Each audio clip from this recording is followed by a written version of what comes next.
It's like, how does that happen? I mean, it happens to wait until I'm at a critical moment to go on the air or whatever. It's ridiculous. They're using their programs to control your computer and probably a lot of other people's. That's probably part of the whole Google deal that's going on, where they're basically just wiping people off Google. So, if you don't have their actual website, you're not going to find them for, 10, 20 pages. It could be even worse than that. The tyranny is getting worse and worse by the day, Michael. And what you're facing is just part of it. And you know what? I think you're right. If you do the landline phones, you can bypass all this garbage, good old-fashioned solid state technology, and they can't screw with you anymore. But I feel for you, man. I know. Yeah, well, I'll get it worked out. All that happens is when this stuff happens. This is what's made me, and I'm not trying to be arrogant now, but this is what's gotten me to where I am so far, is that the attacks, and then we have to be better. We just have to upgrade things and make things even better. So we'll keep doing it. That's all. I'm never going to give up. But about Nibiru. Marine wants to know, what's the latest best predictions on Nibiru and by who? Okay, my thought process is this. I can't specifically say by who, because everybody now is in the community is following it, okay? You've got Bill Martin channel. You've got Nibiru, Planet X 2016. You've got Steve Olson. You've got, so many people out there, whether it's that they're looking at the magnetic pole shift, whether it's the physical pole shift, looking for the physical planets in the skies. I mean, there are literally tens and tens and tens of hundreds of people out there, and then other people are taking taking those videos and re-uploading it because they want that information to spread. So by who is really tough. I think it's a greater community of people that are all contributing together to bring this information forward to everybody. Now, from my personal point of view, because this is going back years ago with Bob Dean, and I hope you all are aware who Bob Dean is a very dear friend of mine. He's very old now. But going back those years, he had said that there's a connective story to what I'm going to say here, Michael, is that when Bob Dean made the statement, he said, look, Nibiru is going to be here in 2017, most likely September. He says you can take that to the bank. Now, why do I believe him? Because my friend Bob Dean has always been honest and true about everything he says. All the information that he's gotten from his deep, good old boys network has always panned out to be true, not to mention the fact that he is a contactee himself and has gotten that downloaded information himself. So I believe him 100%.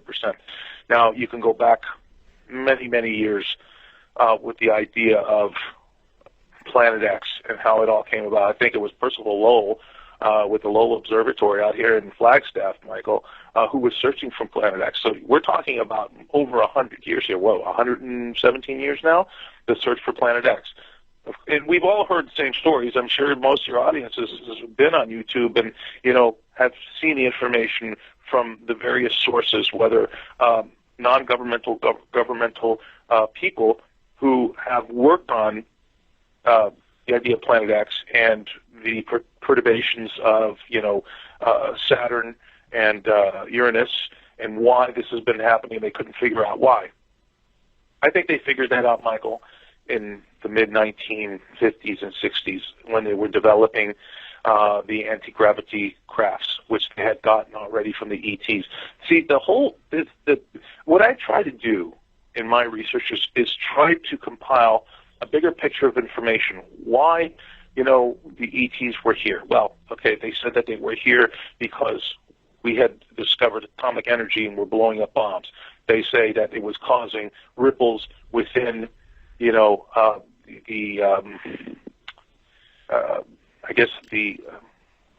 fabric of time, maybe? The fabric of time structure that would affect many, many other planets. So they came here to talk to us, to reason with us, say, hey, look, you're just getting out of your crib and you're growing up. You might want to understand what's going on, and if you do this, this is what's going to happen. And of course, as ignorant children want to throw a tantrum, saying, no, No, I have to do it my way. So we continued our stupidity down this road of destruction. And they basically laid out a course of timelines for us, that if you continue down this road, this is what's going to happen. Now, even going back much further in time, I think the great prophets had already foresaw this time. Mother Shipton, with her predictions, I hope everybody's aware of what she had said. This is supposedly, okay, there's been many theories on who Mother Shipton was, but how could you be so descriptive and accurate in the, I guess, poetry that Mother Shipton put together? They were talking about exactly through the times we're living right now. Nostradamus, of course, a great and famous figure throughout history for predictions. Seems to be that he's been pretty accurate throughout the ages. Even some people saying predicting 9/11. I don't know if that's absolutely true, but of course he had to work what's the word here? He had to use,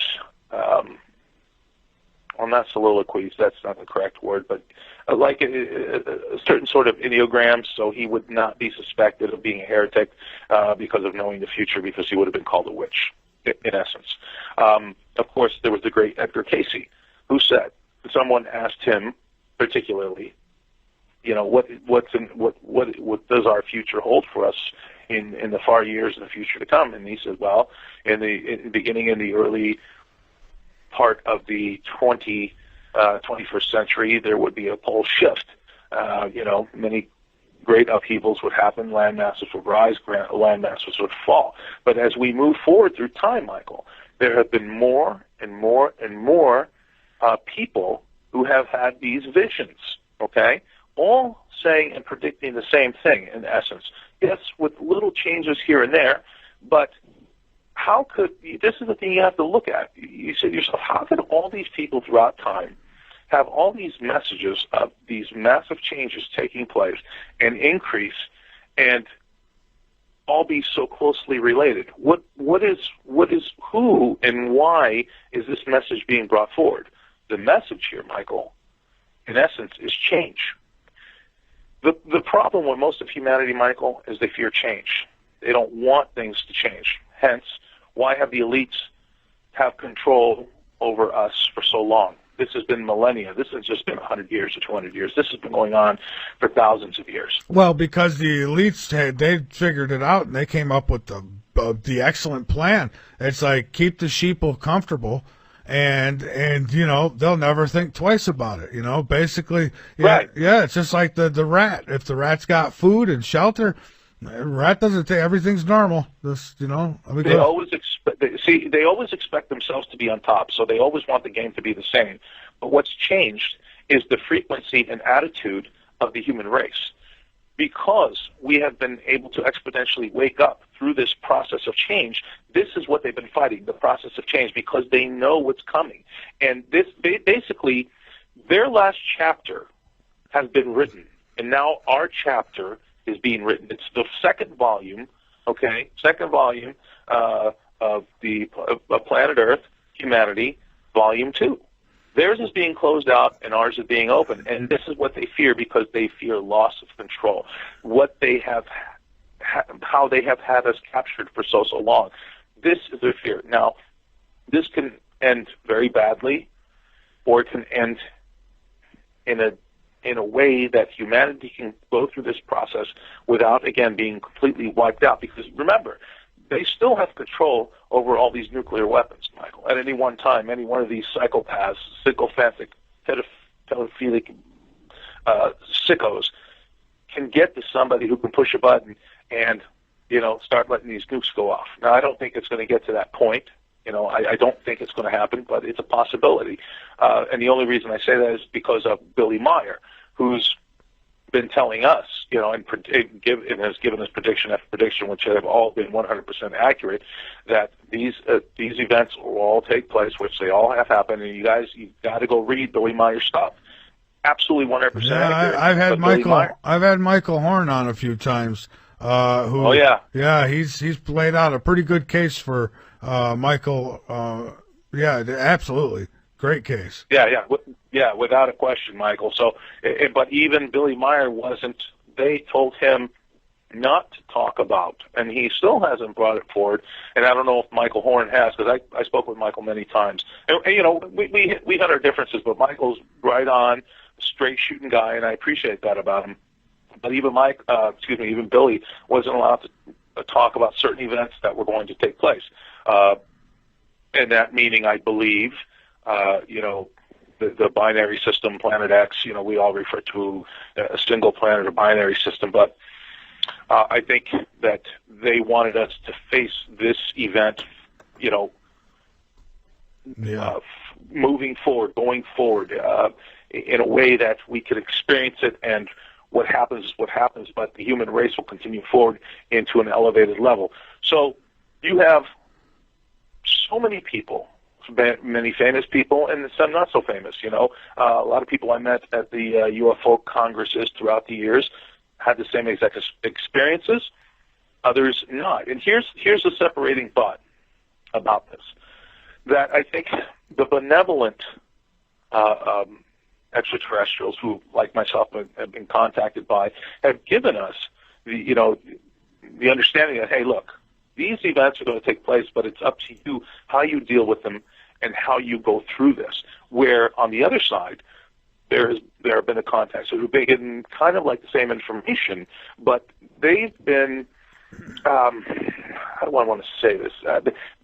They've been given the idea that, you know, the whole thing is doom and gloom and it's all going to end. And in my opinion, there's no such thing, because we're still here. And I absolutely believe that we are a genetic product of extraterrestrials who have been here, like Linda Moulton Howe has said many, many times, and I actually believe her because she's an excellent, excellent reporter and researcher. They've probably been here 270 million years, or maybe more. Well, I think we're the original Martians, myself. You know, I think that's where we started, at least, you know, us, maybe not our creators, but us. Right. Well, I mean, I guess there's two sides to that, Michael. I mean, look, it all has to start from somewhere. And you know, Lloyd Pye, I mean, if did you ever get a chance to interview him? I wish I had. I tried to get him on before he passed away, but the guy was brilliant. And it all comes down to genetics. And I mean, he talked to geneticists. He says, and he was given information by geneticists. They never revealed themselves because they would have been killed or otherwise completely destroyed through the companies they worked with, which were most likely governmental operations anyway. Says, you know, Lloyd, he says, absolutely, we're genetically modified. We were created from two different species, period. That's a fact, you know, in the book. Everything you know. I bet. You know, I'm telling you, I look at the Book of Revelations and I think, boy, that was a horrible time on Mars. And, you know, I'll tell you, read it backwards and I don't know, you could put it together, I guess. But here's another question. Marine Share, what is, oh wait, not that one. Okay, we already did that one. Jewel asks, ask Robert if he's heard of Ascension Island. It's by Malta. You know, I have to be honest. Is it Maureen? Jewel. Oh, Jewel. I have to be honest. No, I have not heard of Ascension Island. But you know what? I'll look into it. If she could give me a little bit more information, I'll look into it. All right. And John wants to know if is the Earth tilting? Absolutely, without a question. The wobble. This is what's happening, John. The Earth wobble has gotten more extreme, and this is one of the subjects that we needed to talk about tonight, which is very prevalent, and we're all seeing it, and we're all being affected by it. The Earth wobble is tilting, and because the Earth wobble has become more tilted in its rotation, okay, it's waning more from side to side. The jet stream now has been pushed out of whack. The polar jet stream, which should be basically around the North Pole, the Arctic, is being pushed down. So now we are having bizarre and extreme weather happening all over the northern hemisphere. The southern Antarctic jet stream is a little more calm. Yet it is being disturbed, but it's a little more calmer. Also, this also relates because you have the what's it called? Oh Lord, John Moore talked about this as we're starting to think about it back in 2010. what's the word I'm looking for here, Michael? I'm sorry, I'm drawing a blank. It's I think I know. I think I know. You know what I'm talking about? It is the conveyor. But you're making me forget. That's right. It is the aquatic conveyor that basically moves the water throughout the planet. You know, goes up the Gulf Stream, the Gulf of Mexico. Yeah, the Gulf Stream. Yeah. That's what I was looking for. Sometimes I have brain farts. I'm sorry, people. I'm thinking about so many things at one time that I get ahead of myself. The Gulf Stream. I caught your brain fart. So yeah, the Gulf Stream. John says it has stopped. I don't know if it has stopped completely. I don't have confirmation of that 100%. But John may have that information. And he's, by the way, another great researcher. Of course, he's a researcher. I mean, he's a police officer. You know, I mean, he knows how to do investigations. He goes right to the sources and then questions sources. Well, yeah, without knowing that these ones being questioned. You know? He's a private investigator. I know that he had some time in the Navy. And I believe it was Navy, yeah. And I've had him on the show a few times, and he told me years ago, back in 2008 about 2008, he told me that the Gulf Stream had stopped. And I don't know. He said it. I don't know. I've never been able to back it up completely. Although I don't doubt that it slowed down. I don't know about stopping though. Well, and here's another part of that, Michael. I mean, if the conveyor has stopped, okay. The Gulf Stream has stopped, and our magnetic pole is shifting drastically. That would account for so many of the aquatic life that we are seeing washing up on shores all over the world.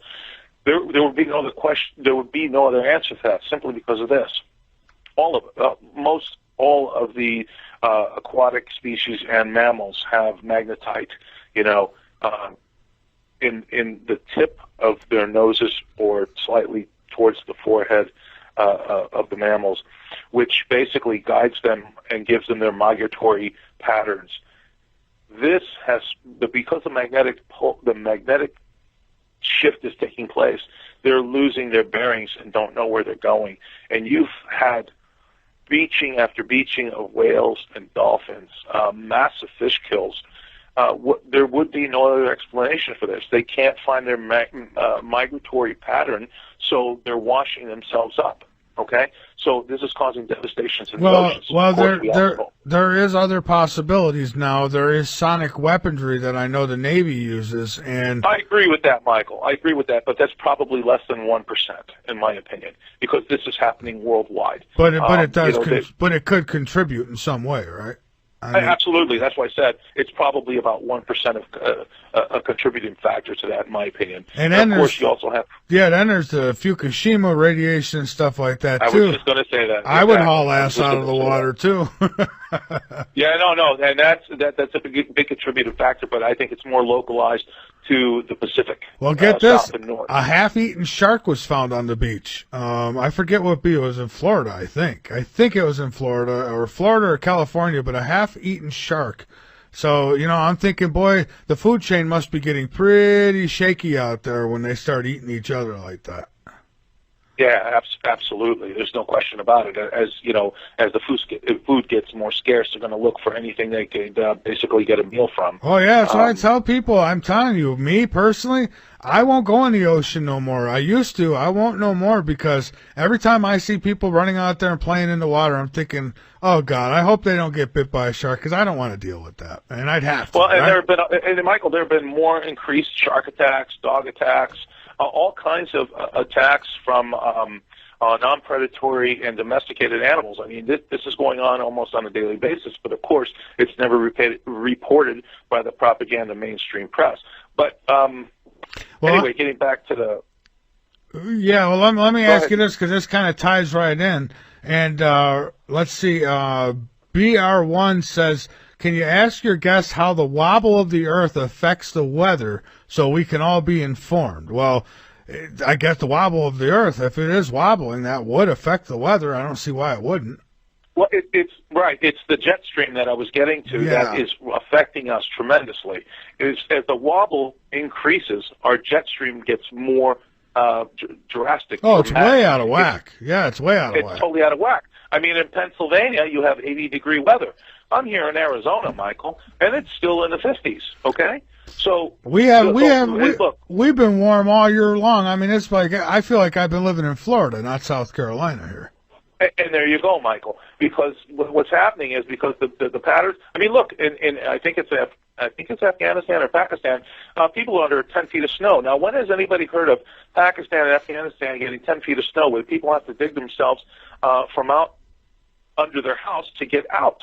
It's just it hasn't happened. These are extremes that have never taken place. I mean, you have snow in Vietnam. How is that possible? It's on the equator. None of these things should be happening. They are. Why? They had the wobble. They had blizzard warnings yesterday in the upper levels of Hawaii. I mean, exactly. I never heard of it. Exactly. I just never heard of it and before. That's my point. So now, Michael, you saw my video last time I sent it to you. Now I'm waiting for more images to come up. I'm checking it every day.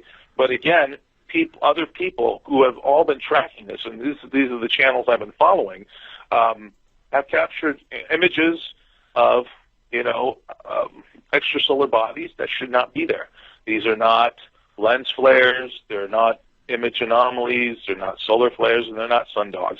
These are images of different bodies that are in our solar system, and I believe it is part of the binary system. And again, even Carlos Ferrara, who was a physicist and a scientist, predicted these events to take place. Okay, now he's passed, and he said that we should be expecting an increase in earthquakes, volcanism, bizarre weather. He said it all, and it's all happening. And again, you go to Ed Dames. You guys, if you believe in the remote viewing, which I do, I think it's very viable. I think it's very real.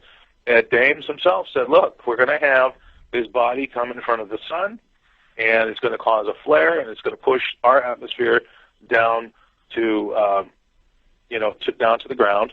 A lot of radiation is going to come in, and it's going to really screw things up for a lot of people. He's been working on setting up safe locations, sanctuary locations, I guess. And when he looked into the future with the remote viewing, he said, you know what? There are very few sanctuaries set up or that exist after this event takes place. And he was absolutely correct when he predicted on our belt, was it not our belt, excuse me, with George Norrie, that an X-class, they couldn't even chart it because it was so off the charts, X-class 54 solar event took place, and he said that, and it was even admitted by NASA, that saying if that thing would have been Earth-directed, it would have been fried. Yeah, I remember that.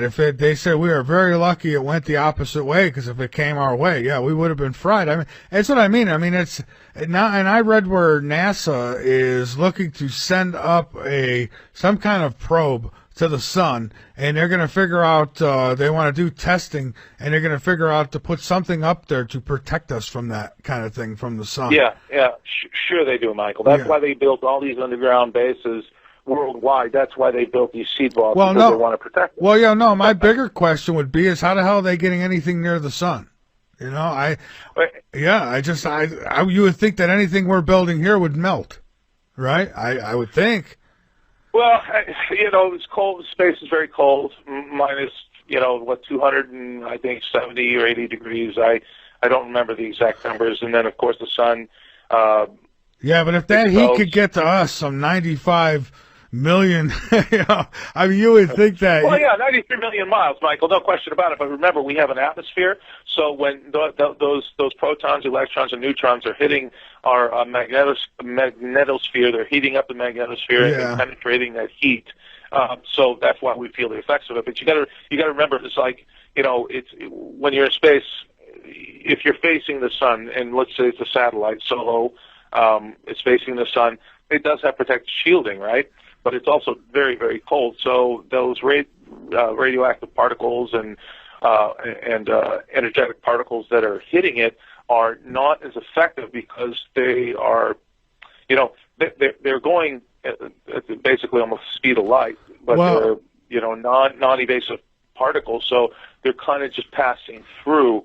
It's not like it's actually being hit by plasma or an actual solar flare where it can actually cause that instrument to melt. Well, then my next issue would be, okay, so NASA's getting ready to send something to the sun, then I'd have to ask what has already been around our sun.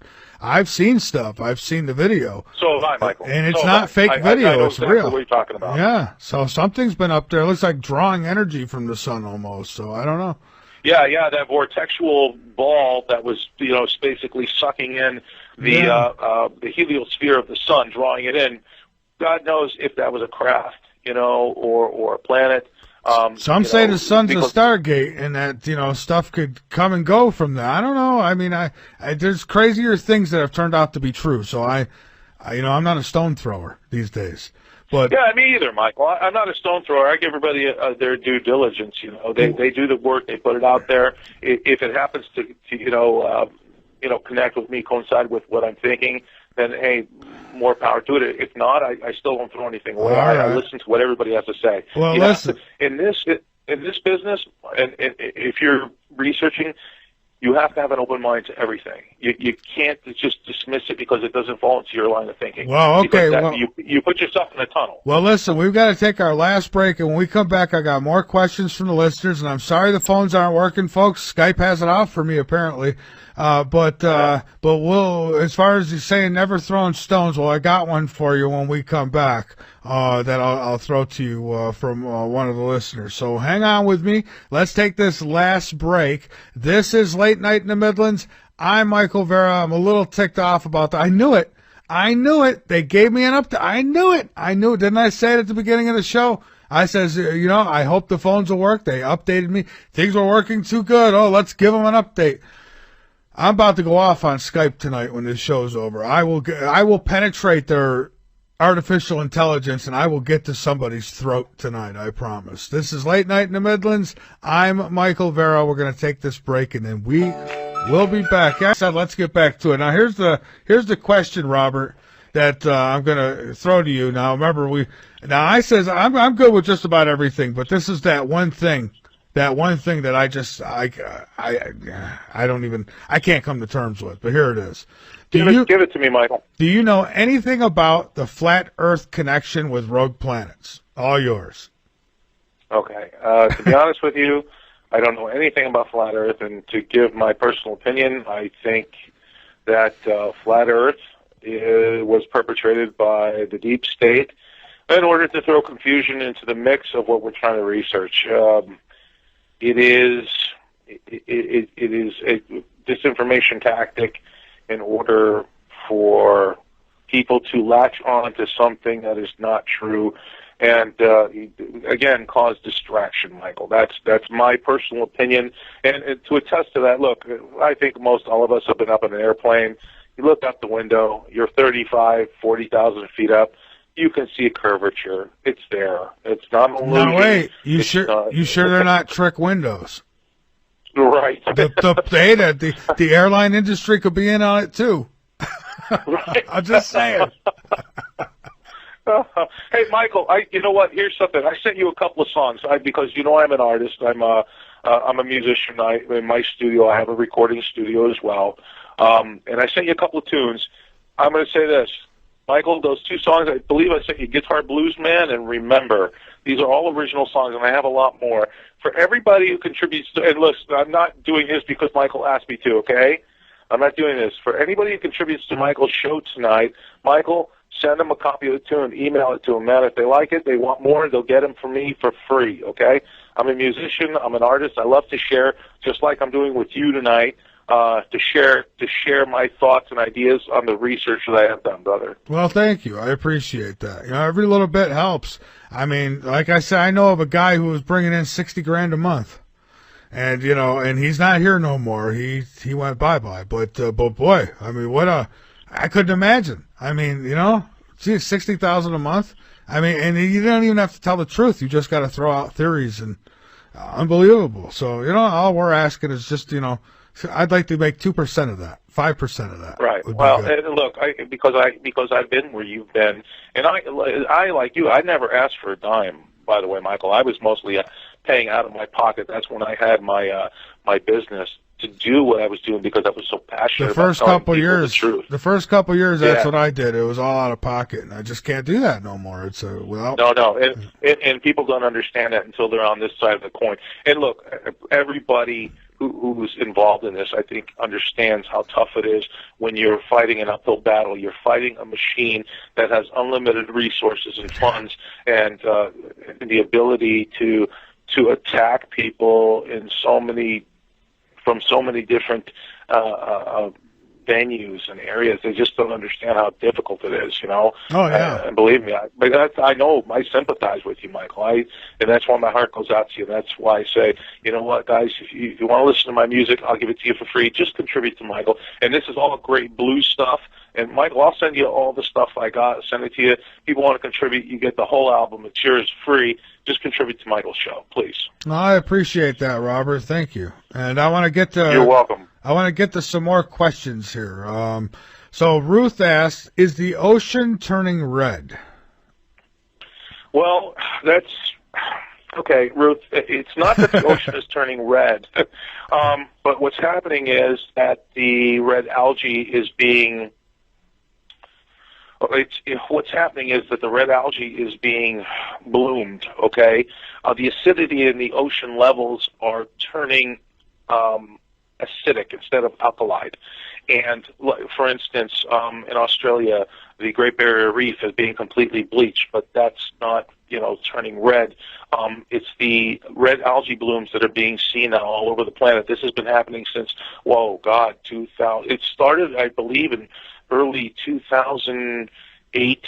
We saw little pockets of it, but now it's really blossomed. In China, the Yangtze River turned completely red, and I think, Michael, that was in 2015, and this has been happening more and more periodically and sporadically all over the planet. So yeah, it is happening, but the acids, the oceans are turning acidic.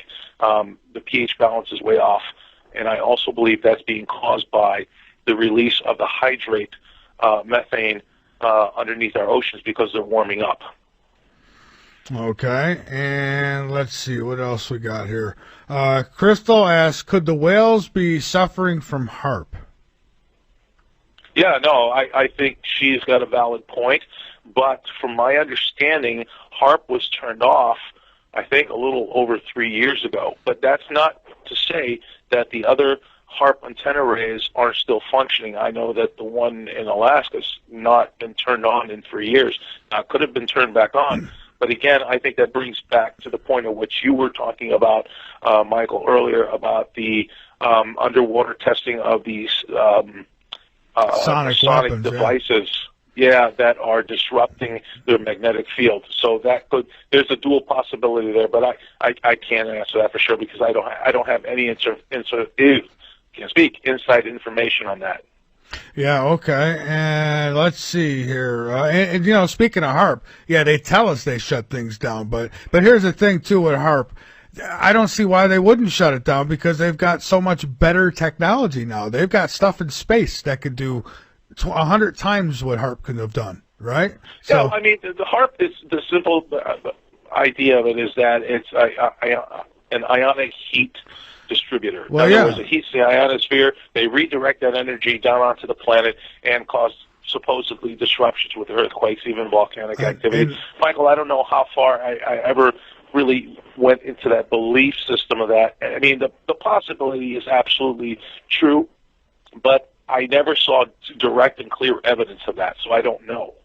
Okay, well, and I appreciate you saying that because, that's how I feel. But now, here's one thing I always have to honor. Answer honestly, Michael. If I don't know, I don't know. I can only go but from my supposition of what I've researched, what has taken place. That's all I can do, man.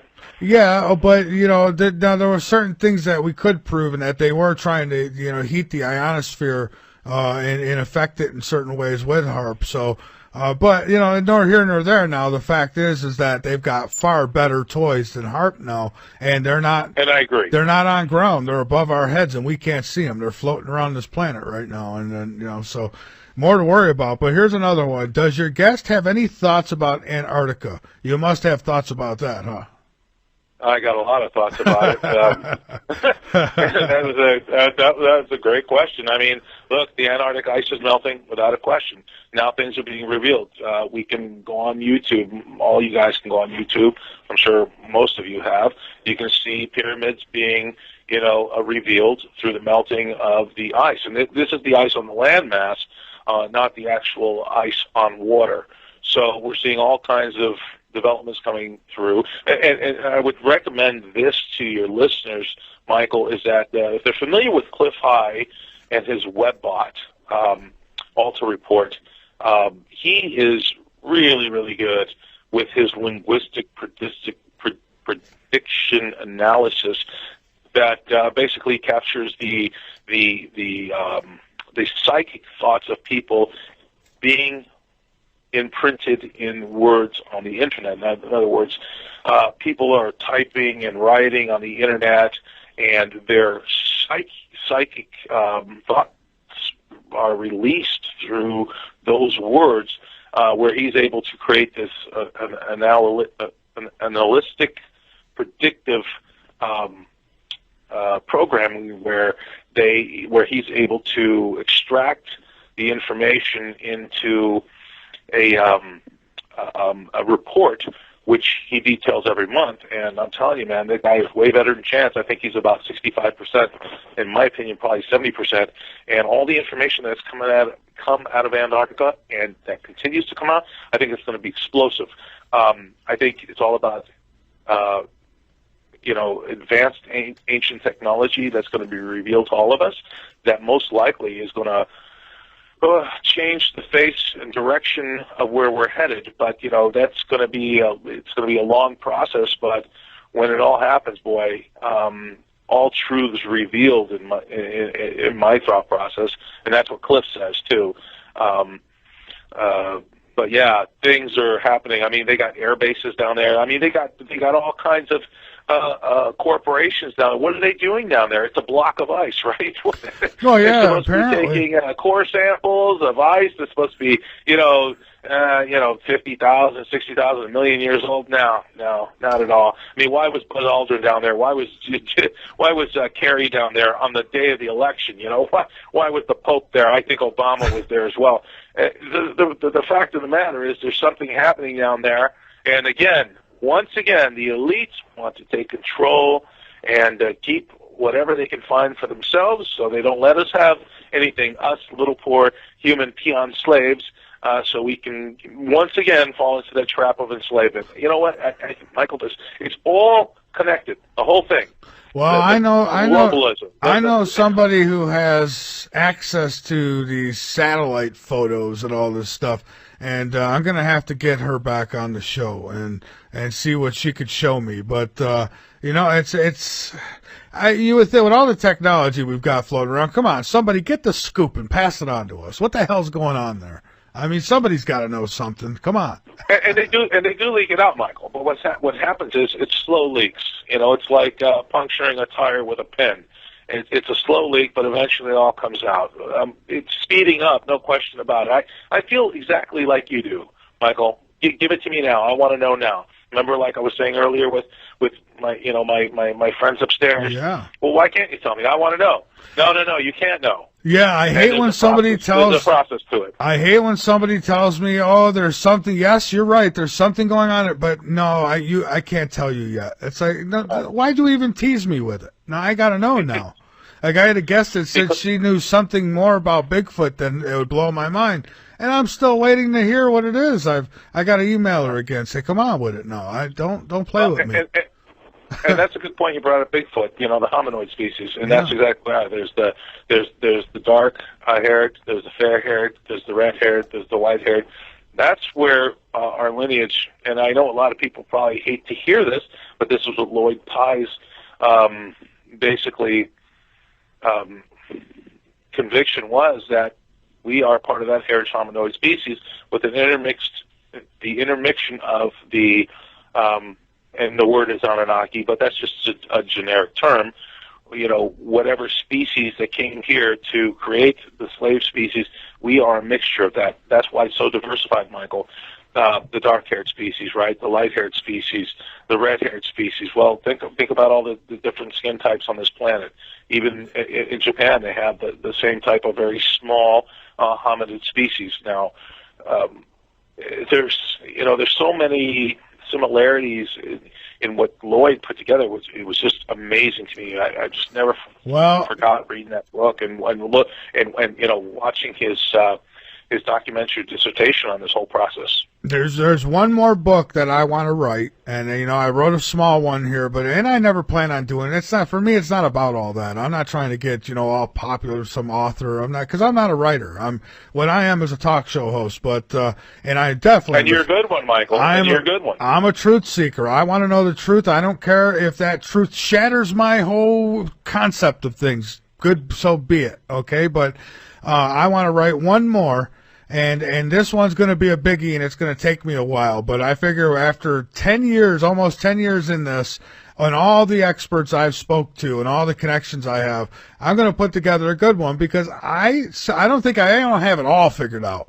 But I have it figured out at least I think I do. I have it figured out as far as, our trip from Mars to here. I mean, I think I've got that part squandered. There was something going on Mars. It had to do with us. There was nuclear war somewhere. I mean, I'm going to put all the pieces together. But that'd probably be my big project and probably my only one as far as writing goes. But there's just all these ideas, and I'm not saying I've got it. I know for a fact because I don't. And the reason I don't... It's a working theory, Michael. It's a working theory, and it's a good one. Yeah. I mean, and everyone should have one. If more whistleblowers would come out and slip us the information, we could put these pieces in place finally. I mean, because somebody knows more than what we're being told. And I want to see what's really on Mars. There's stuff there. You wipe away the dust. Let's get a good spring cleaning in there up on Mars. You're going to find things. Yeah, Michael. I mean, I did the topographic research on Mars. I broke down a lot of the photographs, and guess what I found? I found vegetation and water. I've got photos of it that I downloaded, and I still have it on my old hard drive. Where all you have to do is go to Nicholson Crater. You can look this up for yourself, Michael. It's there. Go to Nicholson Crater. All right, and when you bring it up, it's a very large crater, and if you go to the, just scroll up to the top part of Nicholson Crater, and then blow that part up, blow it up as large as you can without distorting, of course, the photograph. You'll see a very dark bluish area. It would be very small, but dark bluish area with this greenish, coloration around it. And if you have very good graphics on your computer, on my Mac, I was able to blow it up, and there's these two lakes with all this green vegetation around it. I showed it to my friend Bobby, and he says, yeah, I mean, that's nothing new, Robert. He says, but most people, when you show them this stuff, they think you're cuckoo or you're out of your mind. I did that, oh, God. There's ruins. There's ruins on Mars. There's 5, 6 years ago. Yeah, there's ruins on Mars, and there's cities that are buried. And I'll tell you what, we've got resemblances. We've got pyramids, just like we have here on Earth, just like we've got in Egypt. We've got, the face. Well, look at the Sphinx. I mean, there's a lot of resemblance. And I think that if they quit playing the bull crap on us, and we want to get real serious about this, we can tie in some things, and we can figure out, why there's a missing link? Because they're not linking in Mars. That's why there's a missing link. But I think you're right, Michael. I think there is a connection there as well. Could it have been that the Martians who had this interstellar war with who knows whoever, or it could have been amongst their own species left, came to Earth. They are the Anunnaki, and because they were so advanced at that time, were able to genetically modify their bloodline with the hominoids, creating us. Well, it's all possible. You know what, Robert? And I think it might have even been a three-way war. And Venus, they say, once was just like Earth, and Mars. So these were supposed to be like three habitable planets. And it would seem to me that Venus lost. Venus is, by the way, Venus is the only planet in our solar system which rotates in a clockwise rotation. We all rotate in a counterclockwise rotation. So who's to say that Venus wasn't kicked out of another larger orbiting body that simply got caught up in the sun's gravitational pull and was created as as now we know it as the first small body in our nine planet solar system. So we don't know. See, this is the thing, Michael. There's so many unknowns, and the more we learn, the more we don't know. Well, that's why I always keep my mind open to everything. And again, I know we don't have that much time left, but here's I do have some more questions too when you're done that I want to get to, so we could give quick answers if possible. Either way. Okay, let's do it, Michael. Let's knock them out as quickly as we can. Okay, the next one was, do we need prepper supplies 1 month and off-grid power supply? I think you probably need more than 1 month if which is yeah, I would definitely have if you can, because I know everybody's budget is different. Yeah. But if you can have, in my opinion, 3 to 6 months.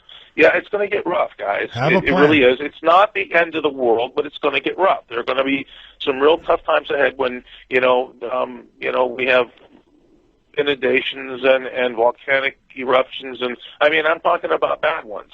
And there's articles that I wanted to get to tonight, Michael, that I didn't even get a chance to go to. But yeah, I'd have 3 to 6 months personally. Well, I'll tell you what, we'll reschedule you again. I mean, you're one of them guys I can have on. We could talk about anything. So if you want to get back on later this month, we could do that again. So, Michael, I would love doing this with you anytime, because first of all, you and I, and your whole audience are like-minded. We think alike. We can talk about anything, and we can expand on this conversation because we explore the thought process, how things can be achieved, and how things can be expanded upon in any manner. We didn't get to touch upon duality, which I would love to talk to you about. Consciousness itself, the universe. I mean, this goes on and on and on. I mean, there are literally hundreds and hundreds of hours of shows we could do just on those two subjects. I'll tell you what, send me an email on what you'd like to cover in the next show we do, and we'll get that one scheduled, and we'll just keep going, and we'll, whatever it takes. Let's. You got it, Michael. All right, Daryl asks, he says, if two stars are going to collide, and they say by 2022 we'll start seeing the effects of that, wouldn't the Earth also have to change because of the increased radiation from those stars colliding? I don't know. Well, my question is, which two stars and where are they? There's two stars that are supposed to collide in deep space. They say it's going to be in 2022. We're going to see the light from that collision in a part of our sky where we don't normally see a star. So there's going to be a new star, and it's going to be the brightest one in the sky. And this comes from NASA, so this isn't no conspiracy theory. This is really happening. But they say it's not supposed to affect us, but we will see it in our sky for probably 2 to 3 years, they said. So that gives them an awful good leeway to get in their bunkers and lock the door. Yeah, I'll agree with that. Well, NASA, never a straight answer. They tend to never tell us the truth. Again, if that is what they're saying is really true, two stars, where are they? How far are they away? I'll tell you what, I will get the story for you because I have it in my archives and News and Discovery on the website, and I will send you a link to it later, and you can check it out yourself. All right, Michael. Okay. And we'll talk about the next. It's kind of tough to answer, Yeah, and we'll talk about it the next time you're on. So we'll throw. Absolutely. All right. Here's another question here. This is from Reddit. It says, do you think the average person is responsible enough to have any tech they find down there? I guess talking about the Antarctica. So is any average person responsible enough to have that kind of technology? And then this is from Reddit, huh? Yes, and there's one more after this. Okay.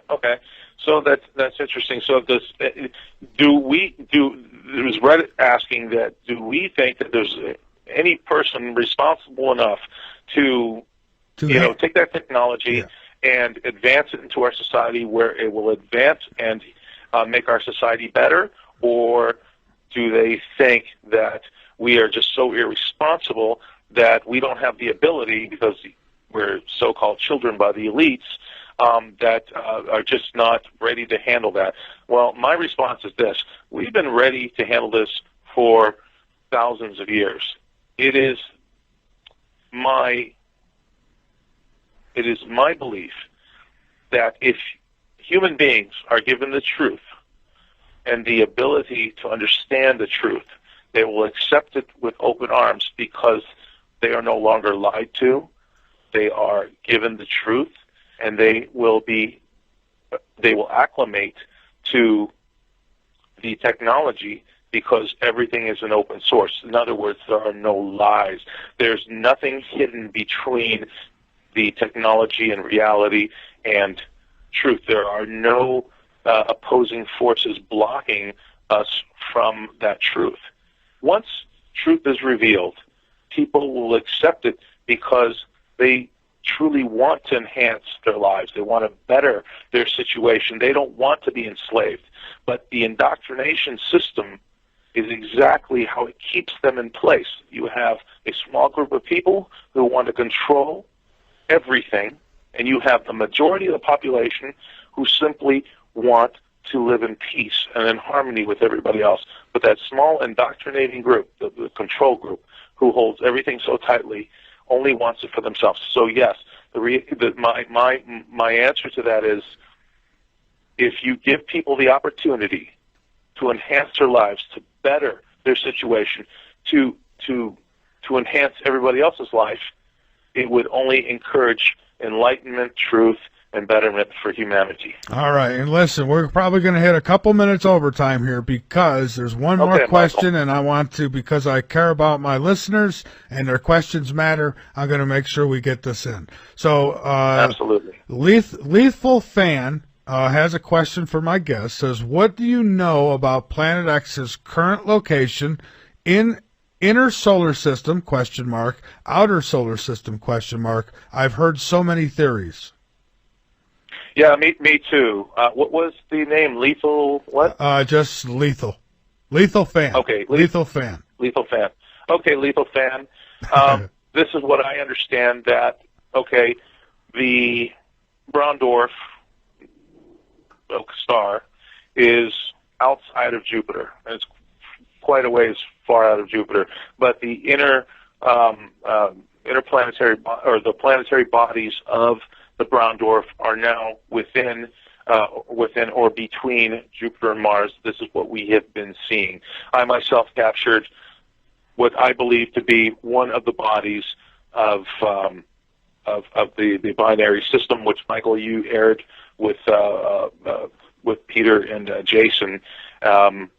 And I think that's where we're at right now. All right. And I did throw an invitation on Peter's Facebook if he wanted to join us tonight later in the show. I told him, well, give a call.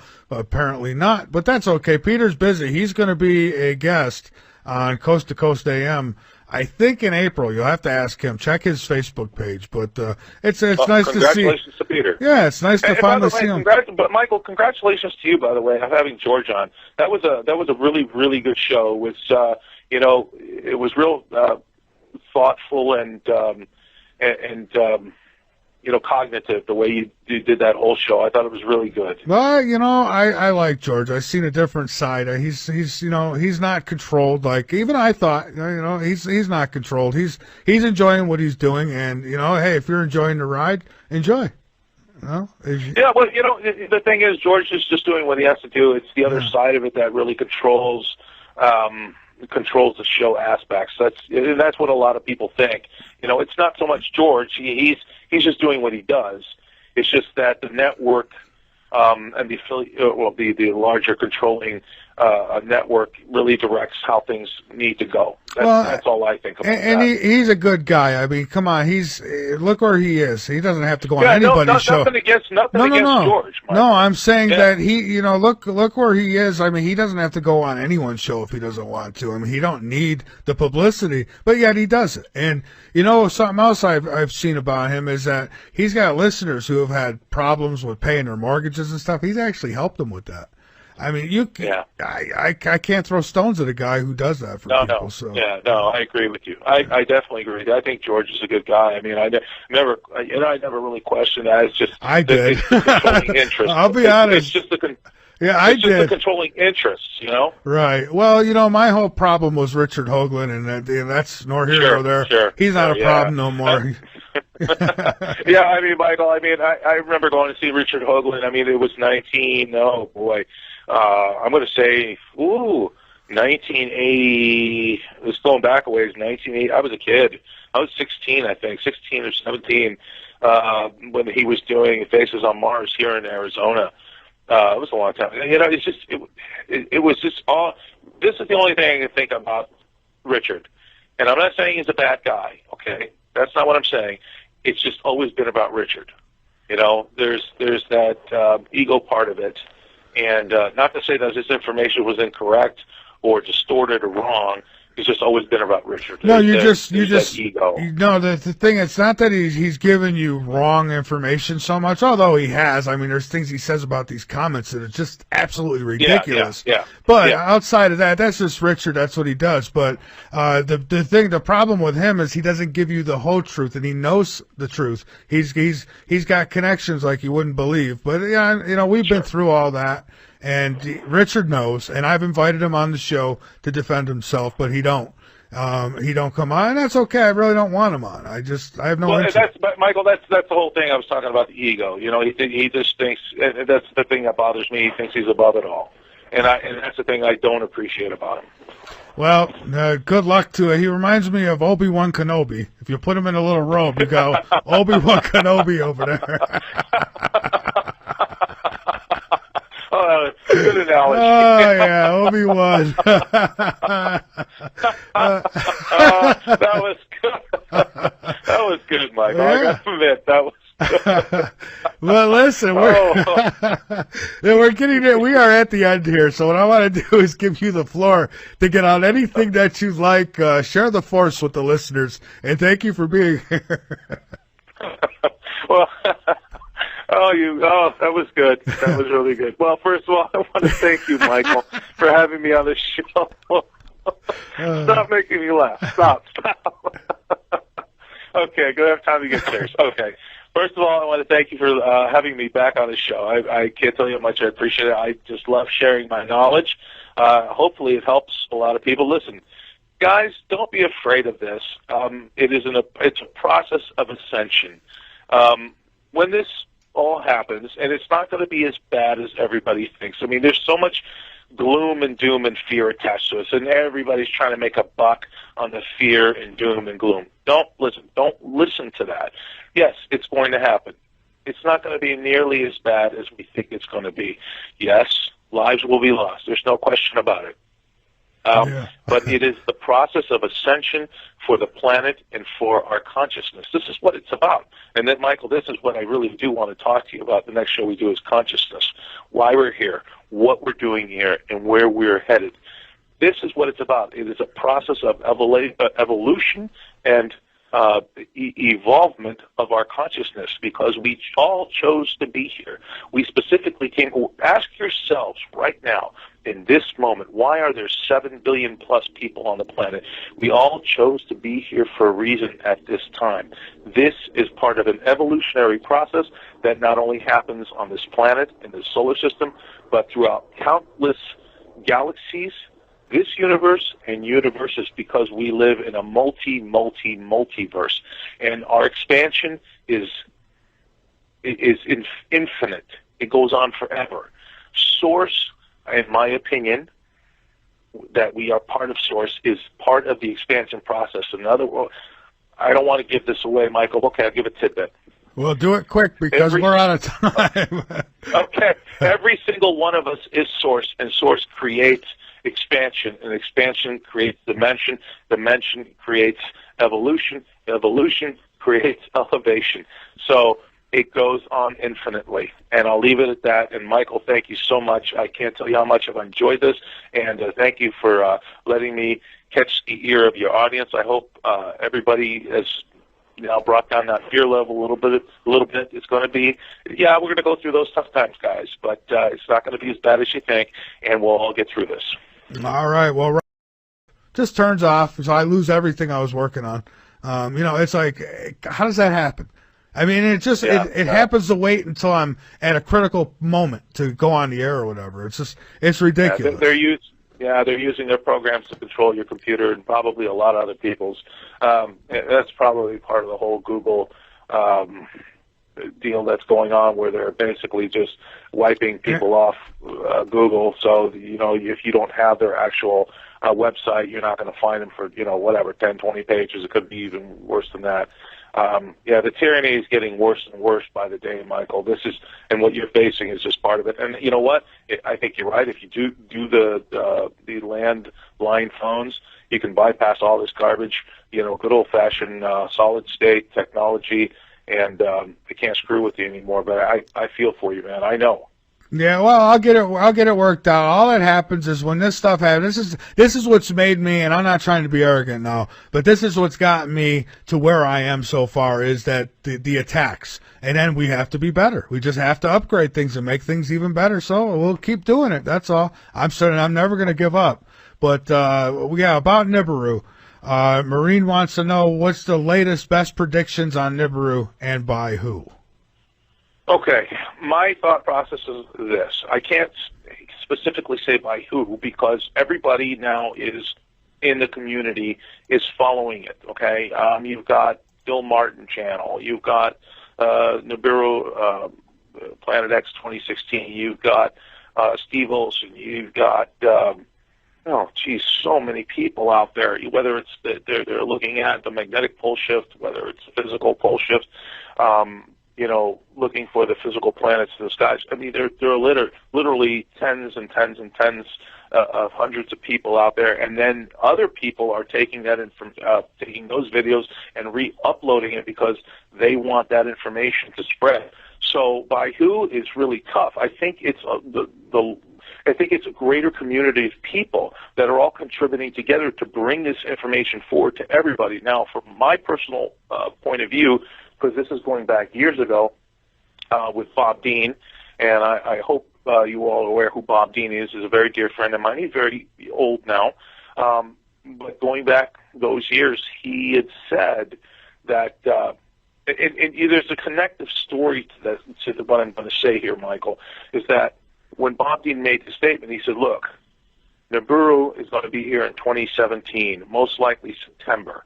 He says you can take that to the bank. Now, why do I believe him? Because my friend Bob Dean has always been honest and true about everything he says. All the information that he's gotten from his deep, good old boys network has always panned out to be true, not to mention the fact that he is a contactee himself and has gotten that downloaded information himself. So I believe him 100%. Now, you can go back many, many years with the idea of Planet X and how it all came about. I think it was Percival Lowell with the Lowell Observatory out here in Flagstaff, Michael, who was searching for Planet X. So we're talking about over 100 years here. 117 years now, the search for Planet X. And we've all heard the same stories. I'm sure most of your audiences have been on YouTube and, have seen the information from the various sources, whether non-governmental, governmental people who have worked on the idea of Planet X and the perturbations of, Saturn and Uranus and why this has been happening. They couldn't figure out why. I think they figured that out, Michael, in the mid-1950s and 60s when they were developing the anti-gravity crafts, which they had gotten already from the ETs. See, what I try to do in my research is try to compile a bigger picture of information. Why, the ETs were here? Well, okay, they said that they were here because we had discovered atomic energy and were blowing up bombs. They say that it was causing ripples within, the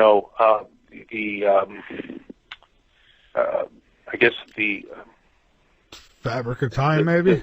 The fabric of time structure that would affect many, many other planets. So they came here to talk to us, to reason with us, say, hey, look, you're just getting out of your crib and you're growing up.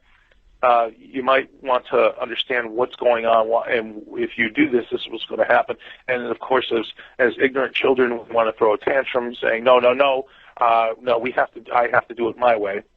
So we continued our stupidity down this road of destruction. And they basically laid out a course of timelines for us, that if you continue down this road, this is what's going to happen. Now, even going back much further in time, I think the great prophets had already foresaw this time. Mother Shipton with her predictions. I hope everybody's aware of what she had said. This is supposedly, okay, there's been many theories on who Mother Shipton was, but how could you be so descriptive and accurate in the, I guess, poetry that Mother Shipton put together, talking about exactly through the times we're living right now. Nostradamus, of course, a great and famous figure throughout history for predictions. Seems to be that he's been pretty accurate throughout the ages. Even some people saying predicting 9/11. I don't know if that's absolutely true, but of course he had to work what's the word here? He had to use,